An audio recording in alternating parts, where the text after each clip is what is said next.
వాడేమనుకుంటాడు వీడేమనుకుంటాడు అని నువ్వు అనుకుంటే నువ్వు సంతోషంగా ఉండలేవు. నువ్వు ఇంకా ముందుకు కూడా వెళ్ళలేవు.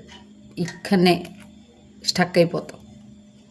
ఎవరి కోసమో మనం ఎందుకు భయపడాలి? ఎవరు అసలు వాళ్ళు? ఎవరు వాళ్ళు అసలు? ఒక విషయం చెప్పనా, నేను మా పాపకి 18 days 18 రోజులు సడన్గా 1 గంటకి వాంతి చేసుకున్నాయి. అప్పుడు మా దగ్గర ఓన్లీ నా దగ్గర 1000 రూపీసే ఉన్నాయి. హాస్పిటల్కి వెళ్ళాం. ఈ పాపకి సీరియస్ ఉంది, కోల్డ్ అయింది, న్యూమోనియా లెక్క ఉంది అని వేరే పెద్ద హాస్పిటల్ రాసిచ్చారు. అక్కడ పోయినాము. అక్కడ పోతే వాళ్ళు ఫస్ట్ పేమెంట్ 20,000 కట్టిన తర్వాతనే ఏమైనా అడ్మిట్ చేసుకుంటా అన్నారు. ఫోన్పే లేదు, గూగుల్ పే లేవు, తెలిసిన వాళ్ళు లేరు. తెలిసిన వాళ్ళు ఉన్నారు, చాలామంది ఉన్నారు. మా హస్బెండ్కి చెప్పిన, ఎవరైనా తెలిసిన ఉంటే చెప్పు, వాళ్ళకి అడుగు, రేపు ఇస్తా అని చెప్పు అని. ఆయన చెప్తున్నాడు నాకు ఎవరు తెలియదు అని, తెలిసిన ఇచ్చే అంత ఎవరికి లేదు అని.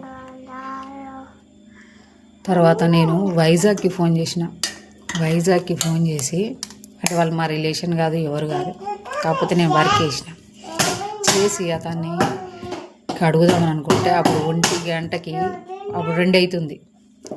ఎవరు లేచి ఉంటారు? అందరూ బిజీ. పొద్దునంతా చేసి స్విచ్ ఆఫ్ చేసుకొని సైలెంట్లో పెట్టుకొని పడుకున్నాను. ఇంకొకరు చేస్తే ఆయన ఏమన్నాడంటే, రేపు పొద్దున నేను ట్రై చేస్తా మధ్యాహ్నం వరకు, కానీ ఇప్పుడైతే లేదు పేమెంట్. వీళ్ళని ఎంత బతిమలాడినా కూడా వీళ్ళు మా పాపను అడ్మిట్ చేసుకుంటలేరు. నేను అన్నా, నా దగ్గర ఈ కమ్మలు ఇవన్నీ తీసిస్తా, మధ్యాహ్నం వరకు నీకు డబ్బులు ఇస్తా, ఇవి పెట్టుకొని నన్ను మా పాపను అడ్మిట్ చేసుకోండి ప్లీజ్ అని ఎంత బతిమిలాడినా కూడా అస్సలు చేసుకోలేదు.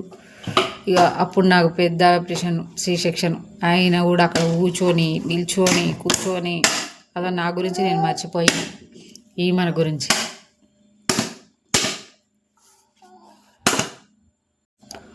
3 గంటలకి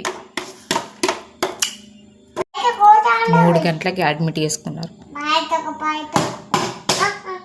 ఈమెకి స్టార్ట్ చేసే వరకు 4 అయింది.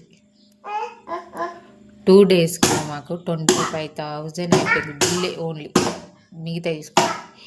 అప్పుడు మాకు ఎవరు సాయం చేసారు? బోల్డ్ అంతమంది చేస్తున్నారు, కానీ ఎవరు ఇచ్చిండ్రు? ఎవడు అసలు